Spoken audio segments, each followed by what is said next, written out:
इस सिलसिले में नीतीश कुमार को, तेजस्वी यादव को और देश के वजीर आजम नरेंद्र मोदी को, तीनों को बिहार की जनता से माफी चाहनी चाहिए।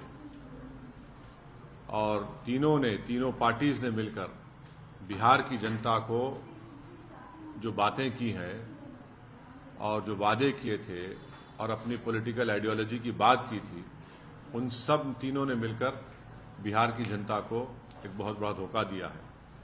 और यकीनन इसमें सबसे बड़ा रोल है नीतीश कुमार का।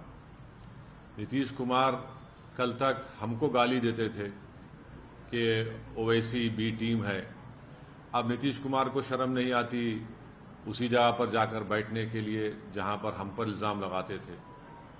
और नीतीश कुमार ने पॉलिटिकल अपॉर्चुनिज्म कहना तो अंडरस्टेटमेंट होगा, उन्होंने हर चीज का रिकॉर्ड तोड़ दिया है और कोई उनकी बात का न एतबार है न भरोसा है। मैं शुरू से कह रहा था कि नीतीश कुमार फिर से बीजेपी में जाएंगे, मगर लोग हमारी बात पर यकीन नहीं कर रहे थे। अब हम तेजस्वी यादव से पूछना चाह रहे हैं कि बताओ कैसा लग रहा है आपको? अभी आपने हमारे 4 एमएलएस को तोड़ा था, अब आपको कुछ दर्द हो रहा है सीने में? तकलीफ हो रही है आपको अपने भेजे में?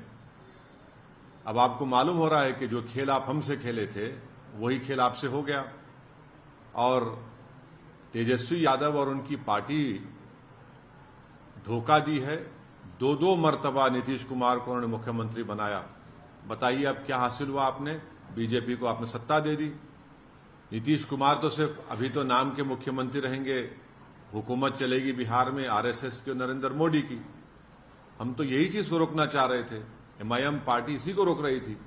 और जब हमारे सीमांचल की जनता ने एमआईएम के 5 विधायक को कामयाब किया तो हमने तो जब उनके स्पीकर के इलेक्शन में तायद की थी गठबंधन के।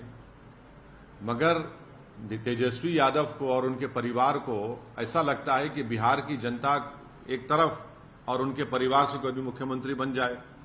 नीतीश कुमार को लगता है कि मैं जब तक जिंदा रहूं मुख्यमंत्री रहूं, और बीजेपी को लगता है कि भाई हर चीज हमको मिल जाए, चाहे कुछ भी हो, किस तरीके से हो जाए। देश के प्रधानमंत्री का भाषण मुझे याद आ रहा है जब नीतीश कुमार ने वो ऑब्जेक्शनेबल बातें कही थी महिलाओं के बारे में।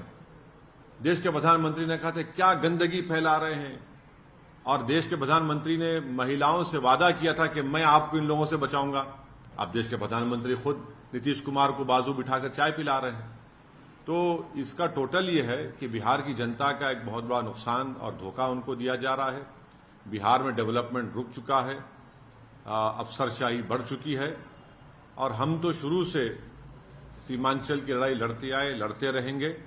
और इससे जनता को फिर से मालूम हो गया कि एमआईएम और ओवैसी जो बात कह रहा था कि सेकुलरिज्म, पॉलिटिकल सेकुलरिज्म सिर्फ इस्तेमाल किया जाता है भारत के मुसलमानों को धोखा देने के लिए, और अब की बार फिर से धोखा दिया गया है बिहार के मुसलमानों को सिर्फ सत्ता में आकर बैठने के लिए।